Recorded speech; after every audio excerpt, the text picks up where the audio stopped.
വിശുദ്ധ ലൂക്കായുടെ സുവിശേഷം 12-ാം അധ്യായം 22 മുതൽ 34 വരെയുള്ള തിരുവചനങ്ങൾ. ദൈവപരിപാലനയിൽ ആശ്രയം.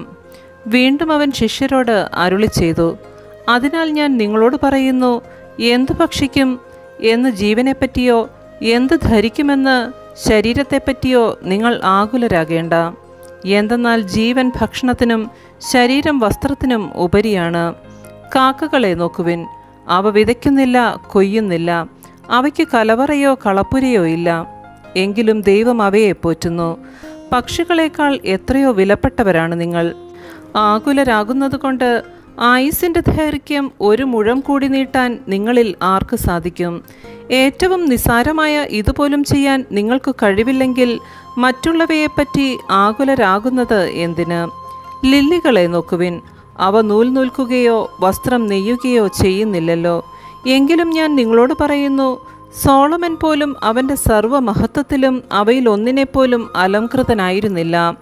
ഇന്നുള്ളതും നാളെ തീയിൽ എറിയപ്പെടുന്നതുമായ വയലിലെ പുല്ലിനെ ദൈവം ഇത്രമാത്രം അണിയിക്കുന്നെങ്കിൽ അല്പവിശ്വാസികളെ നിങ്ങളെ എത്രയധികം അണിയിക്കുകയില്ല. എന്തു തിന്നുമെന്നോ എന്തു കുടിക്കുമെന്നോ അന്വേഷിക്കേണ്ട, ആകുല ചിത്തരാവുകയും വേണ്ട. ഈ ലോകത്തിൻ്റെ ജനതകളാണ് ഇതെല്ലാം അന്വേഷിക്കുന്നത്. നിങ്ങൾക്ക് ഇതെല്ലാം ആവശ്യമാണെന്ന് നിങ്ങളുടെ പിതാവിനറിയാം. നിങ്ങൾ അവിടുത്തെ രാജ്യം അന്വേഷിക്കുവിൻ, ഇവയെല്ലാം അതോടൊപ്പം നിങ്ങൾക്ക് ലഭിക്കും. ചെറിയ അജഗണമേ, ഭയപ്പെടേണ്ട. എന്തെന്നാൽ നിങ്ങൾക്ക് രാജ്യം നൽകാൻ നിങ്ങളുടെ പിതാവ് പ്രസാദിച്ചിരിക്കുന്നു. നിങ്ങളുടെ സമ്പത്ത് വിറ്റ് ദാനം ചെയ്യുവിൻ. പഴകിപ്പോകാത്ത പണസഞ്ചികൾ കരുതി വയ്ക്കുവിൻ. ഒടുങ്ങാത്ത നിക്ഷേപം സ്വർഗത്തിൽ സംഭരിച്ചു വയ്ക്കുവിൻ. അവിടെ കള്ളന്മാർ കടന്നു വരികയോ ചിതൽ നശിപ്പിക്കുകയോ ഇല്ല. നിന്റെ നിക്ഷേപം എവിടെയോ അവിടെ നിന്റെ ഹൃദയവും.